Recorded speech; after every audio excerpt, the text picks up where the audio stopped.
Most cameras score this as risky driving. Driver I understands the context and reinforces great driving like this.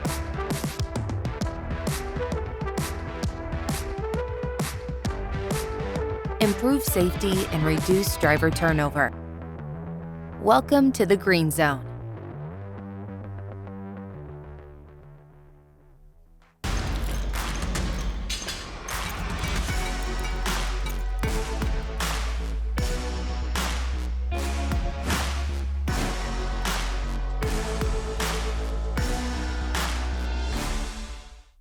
Welcome to Drilling Deep. I am your host, John Kingston. We're the place at FreightWaves where we talk about diesel and oil, and you need to drill to get those things, so we're drilling deep. We also have a guest of the week, and this week it's a pair of them, actually, from the customs companies and DDC FPO. The former has hired the latter to take over a lot of their logistics customer services operation, putting it in Manila or in the Philippines in general, and it's a huge decision for a company to make. And we're going to hear about what led these companies to make that leap. On to diesel prices. I've talked before about how the biggest determinant in the price of diesel at the pump is the price of crude. That will never change. But once you get past that, there are a lot of other market factors. I'm not talking about taxation. That's separate, and that is not a function of markets. But there are a variety of spreads that do matter. There is also a variety of short-term local conditions in regional markets. For example, the price of diesel in Milwaukee will key off the spot market price of diesel in Chicago.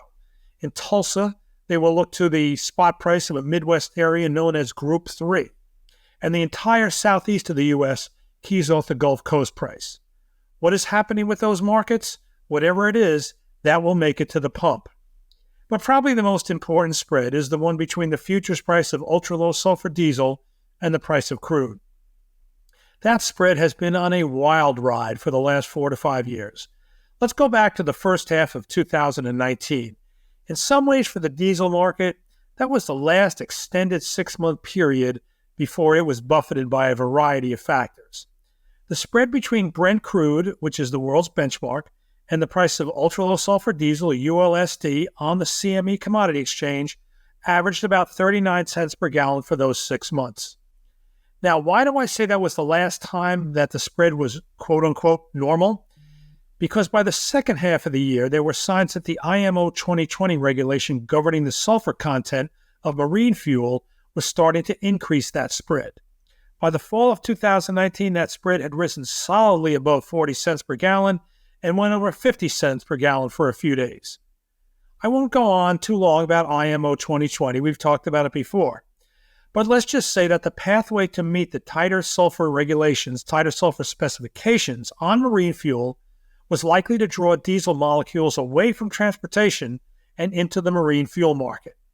There was well-founded fear among diesel analysts that diesel was going to be in short supply and the spread against crude would be permanently higher because of IMO 2020. And that permanently higher spread ultimately makes its way down to the pump. Then, of course, the world had too much of everything because of the pandemic, and the big squeeze on diesel markets never took place. But by 2021, as the world was coming out of the pandemic, the price of a lot of things went crazy. A lot of refineries, during the pandemic, two big things happened in the oil world. A lot of refineries, particularly in Western countries like the U.S., closed their doors because of weaker demand. And because of construction delays, refineries in other countries that were under construction stopped moving ahead, either to keep their workers safe or because supply chain problems meant that construction had to be delayed. What happened to that diesel to crude spread? It went crazy. After collapsing to under 30 cents for most of 2020, it started to climb in the fall of 2021. Slowly but surely, it went through 60 cents and 70 cents, representing that much of a premium of ULSD over Brent. By March 22, it was over $1. March 2022 was over $1. Between April 2022 and January 23, just 6 months ago, it stayed firmly above $1 per gallon and got above $1.50 several times. Since then, it has done a slow downward drift. It hasn't come close to that 30 to 40 cent level from 2019 that I talked about, but the trend has taken it down to where, in the last few weeks, the spread has been firmly in the range of about 68 to 72 cents per gallon. Given how crazy it was for more than 3 years, this stability is remarkable. Why? Well, there could be lots of reasons, but I think it's notable that the news has been filled with reports of numerous refineries in other parts of the world that are starting to come online. These are the facilities whose construction was delayed by the pandemic, and they are finally catching up. So the barrels of refining capacity lost during the pandemic that were supposed to be replaced by the new capacity elsewhere, that capacity is finally showing up in the market.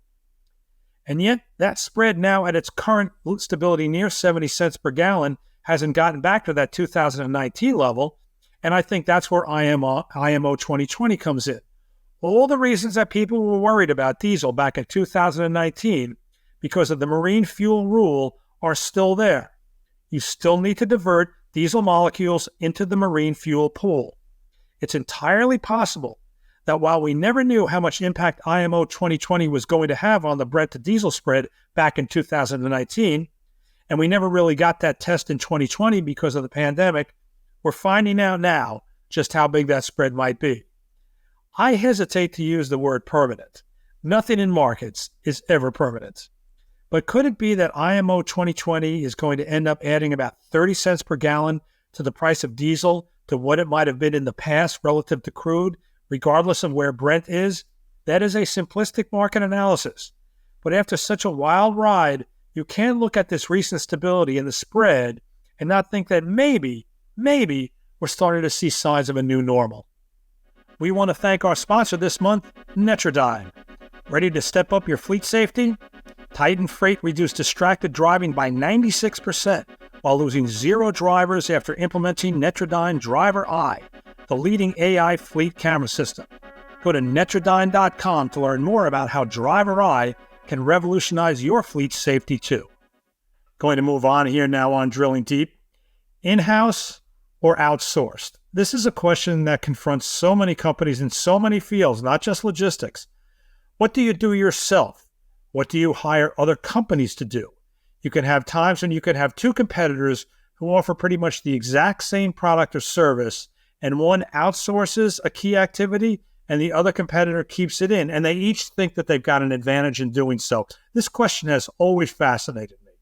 So it caught my eye recently when I received an announcement that the customs companies, which is I won't call it a 3PL, we're going to get a description to it in a minute, had hired DDC FPO to be one of their outsource partners, or maybe the outsource partners. And I really wanted to talk about why. Why do you do this? Why don't you keep it in-house? And what does an outsource partner give you an advantage of? So we've got people from both ends of that today to talk with us here on Drilling Deep. One of them is Joe Klickus. He is the Chief Experience Officer at Custom Companies.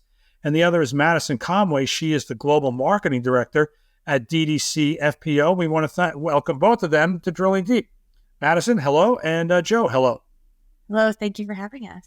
Hey, John. I think the best way to start first, Joe, why don't you talk about the custom companies and what it is that you do?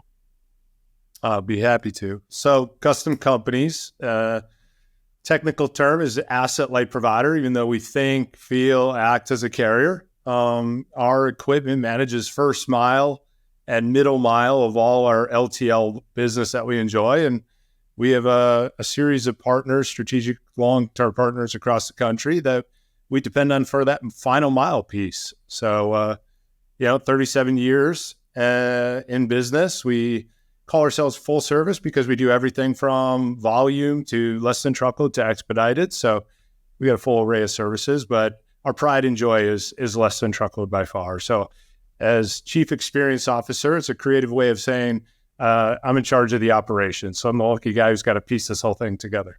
Okay, so Madison, first, then why don't you talk about DDC FPO, and then I'll try to put all things together. Sure, I'd be happy to. So DDC FPO is the freight-focused business unit of a company called the DDC Group. DDC stands for Direct Data Capture. There are several DDC companies all over the world. We do business process outsourcing for a variety of industries. DDC FPO specializes in freight process outsourcing. So here in North America, for example, we process 1/3 of all LTL shipments.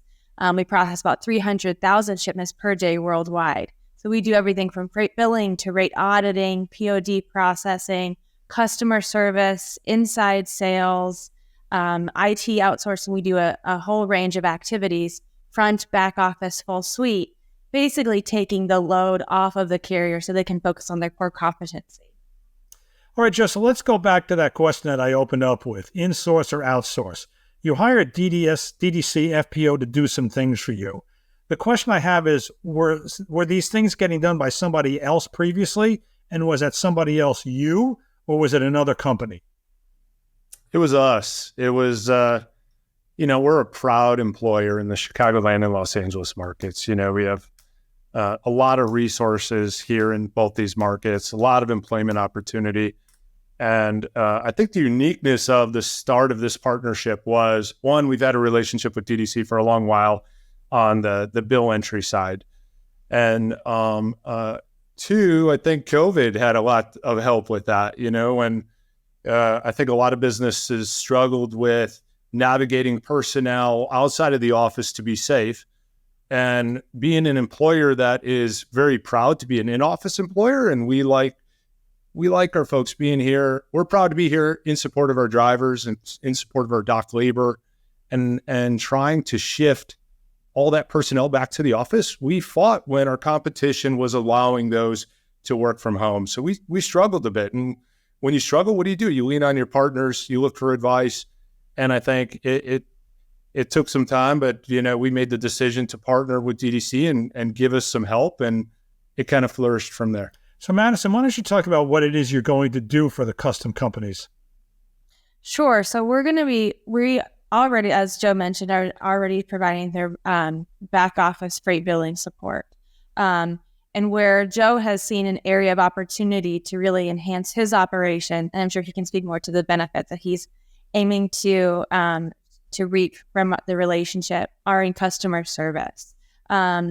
It's interesting. When you're looking at having customer service in-house versus outsourcing, you want to look at the quality, you still want to look at the speed, you want to look at the availability that you're able to provide to your shippers and to their consumers as well.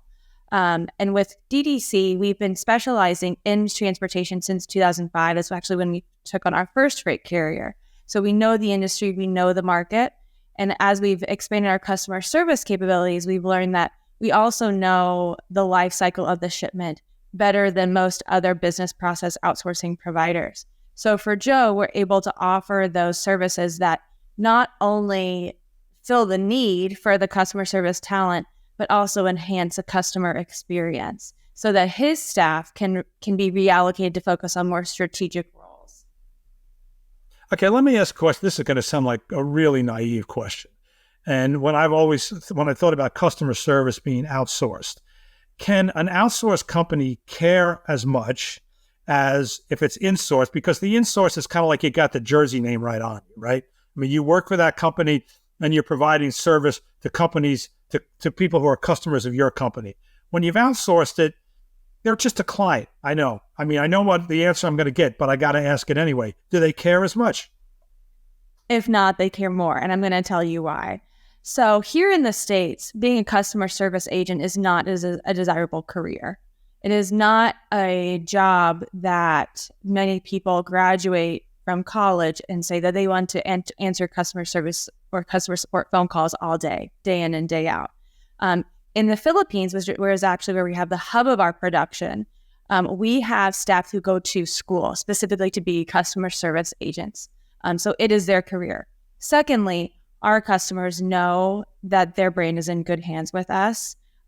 Our teams are dedicated. There is no sharing between talent. So Joe's team is Joe's team. It's nobody else's team. The backup for volume increases or peaks or valleys in the market, they're all his team regardless. They know his process. They're not going to go to a competitor of his. And a competitor of his is not going to go to his team.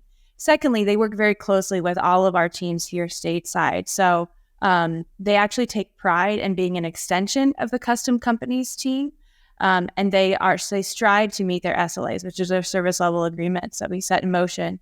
so that each team is focused on achieving the KPIs that mean the most to that company.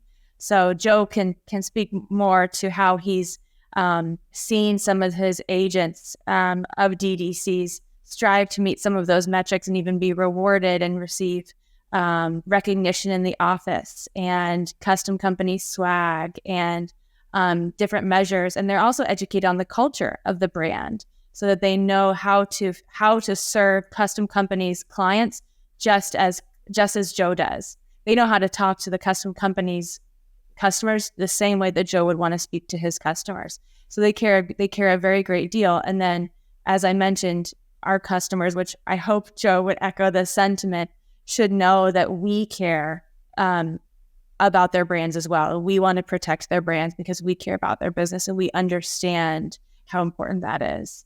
I just want to interrupt here before I turn over to Joe that my prior employer outsourced a lot of customer service to Manila as well. And I did visit them over there. You know, they were really excited about somebody from the U.S. operation coming over to meet them. And then it is kind of strange to go there and see them starting their day at 8 p.m., as you know, and having lunch at about 1 a.m. And I'm sure, I'm guessing, Madison, you've probably been over there and you've experienced that firsthand as well. I have. Yeah. Okay, Joe, so talk about the decision to outsource this. This can't be easy. I mean, this is the kind of thing you do not do after a week's worth of discussion. I'm guessing it was probably months in the making. Absolutely, if not years. I mean, you, have to be very comfortable with that partner that you're making that decision with. We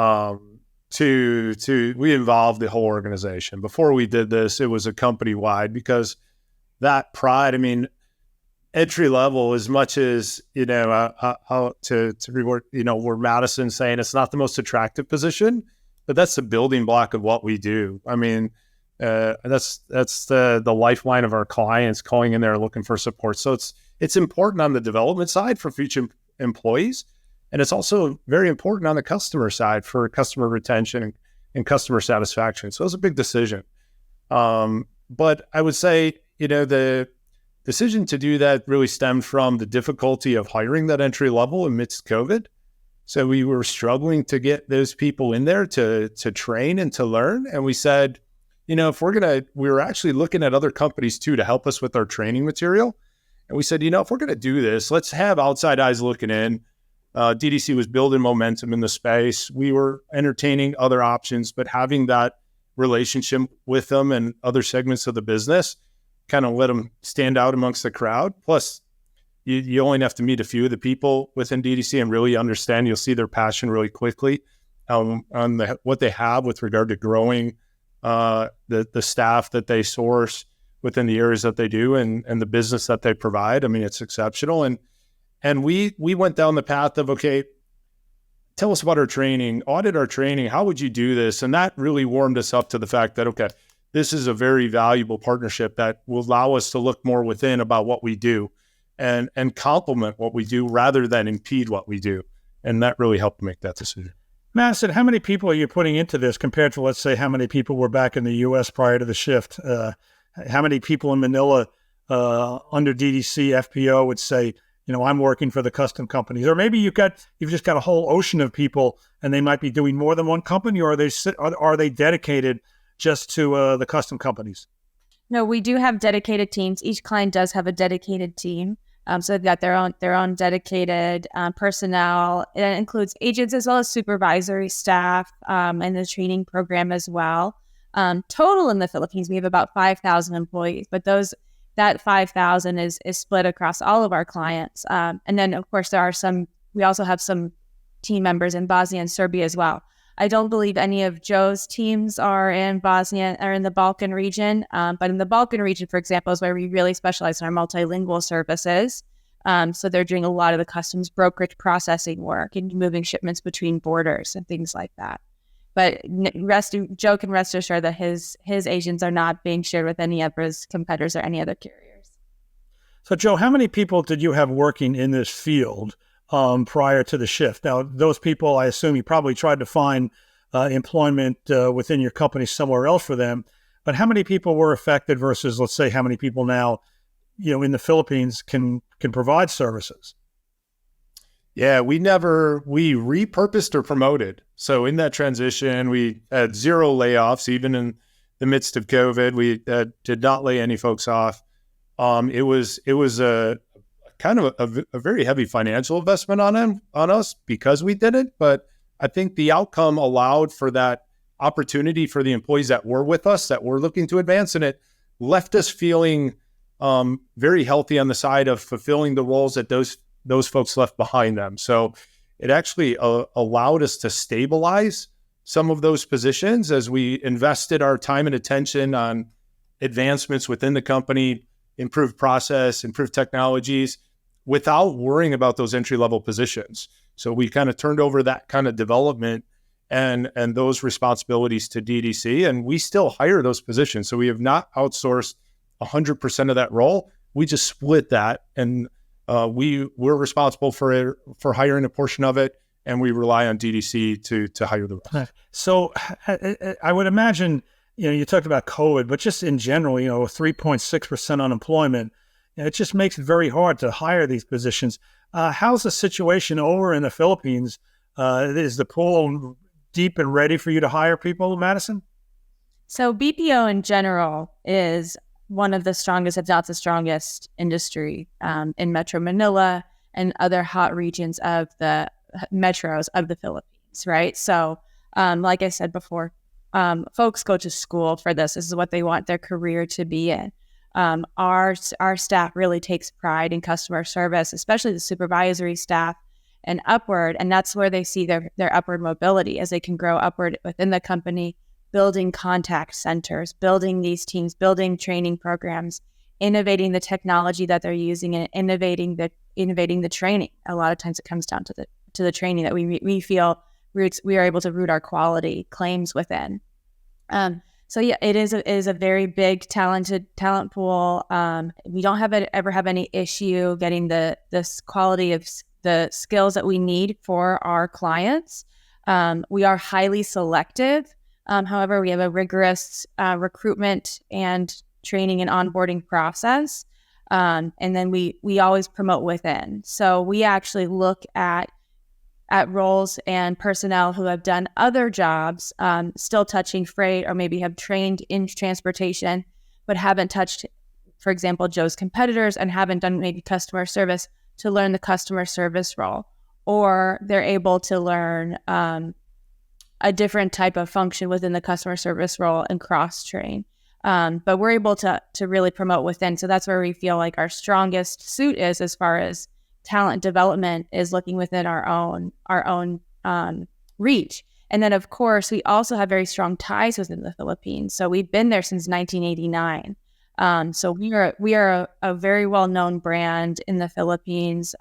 We're growing our brand, and as well as in the Balkan region, and becoming a very desirable employer, so that we're able to retain people. We have our 30-year anniversaries where we're giving out recognition and awards for tenure and for employees who have been there 30 years. And now their kids are able to enter our training programs, which is very exciting. Joe, there's obviously two ways to measure the success of it. One is you used to spend X on this, and now you spend Y.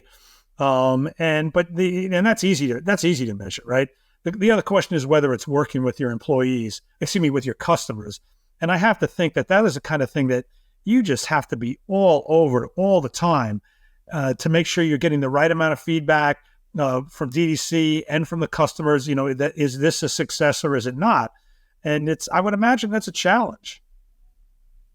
Uniquely enough, I think that was one of the things we really had flagged at the beginning. Like, how are we going to measure this? We were highly focused on the ROI, which I think I wouldn't quite recommend if I were to reapproach it again, because in trucking, so much of efficiency comes from improved process, and that's hard to measure financially. You look back and you say, on a payroll side and the business that I'm doing today, and you put all that together. And I think in the end, what we gain the most is focusing our time and attention away from how many colleges is my recruiter that I have on staff seeing today, and what are those applications coming through, so we could fill that funnel of not only entry-level responsibility for 3PL support, for general call support, for all these roles, but also those future potential managers. So I'm developing and mentoring and advising. So I have those working up the ranks. I could turn my attention to those few that I get that really want and need and desire to achieve high results in supply chain versus the many roles that I have to fill the clients that I have and the responsibilities that exist there. I could kind of say, I was able to say, push those, hey, DDC, I'm trusting you with this, do this for me, by them taking that off my plate.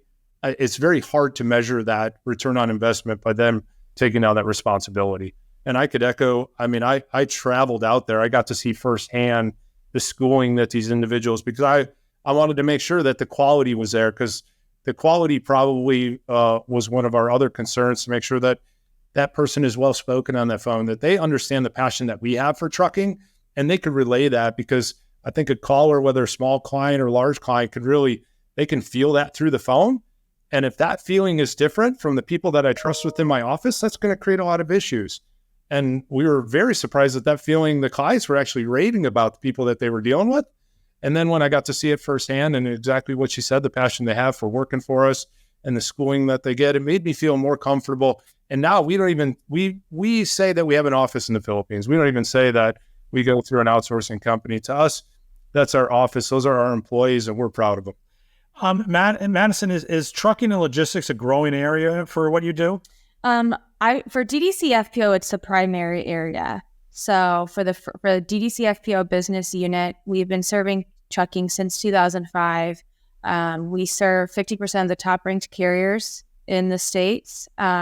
So we are continuing to grow within transportation logistics, servicing different modes, servicing different parts of the logistics journey, servicing everything from, I mentioned before, kind of back office, admin, finance, but now we're getting more into IT and app development. We recently, a couple of years ago, launched a technology product to the marketplace that's quite different than just an outsourced service. It's really not an outsourced service at all, but it's an actual technology product, and that is rooted from our industry experience and our subject matter expertise within shipment data and dealing with shipment data. So I would say it's really the core focus for the DDC FPO business unit.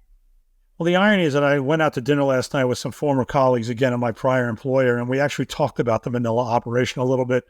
And so this has been fun to kind of trip down that memory lane last night. And also, as I'm asking these questions about your operation, I'm thinking about the time I visited there. And Madison, you can confirm this, they are genuinely excited when somebody comes over from the company that they serve. Wouldn't you agree with that?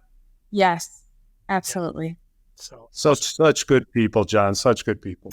Well, speaking of excited, I've been excited to have the both of you today here on Drilling Deep.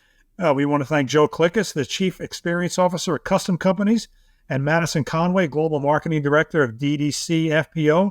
They have tied up in a customer service arrangement, and it's been great to talk about it. Thanks for coming in. Thank you so much. John, thank you for the time. You have been listening to or watching Drilling Deep. Here we are part of the FreightCast family of podcasts and FreightWaves. You can find us now on YouTube under the Drilling Deep channel. You can find us also on all the leading podcast platforms. I've been your host, John Kingston, and please join us again. We want to thank our sponsor this month, Netrodyne. Ready to step up your fleet safety? Titan Freight reduced distracted driving by 96% while losing 0 drivers after implementing Netrodyne Driver Eye, the leading AI fleet camera system. Go to Netrodyne.com to learn more about how Driver Eye can revolutionize your fleet safety too.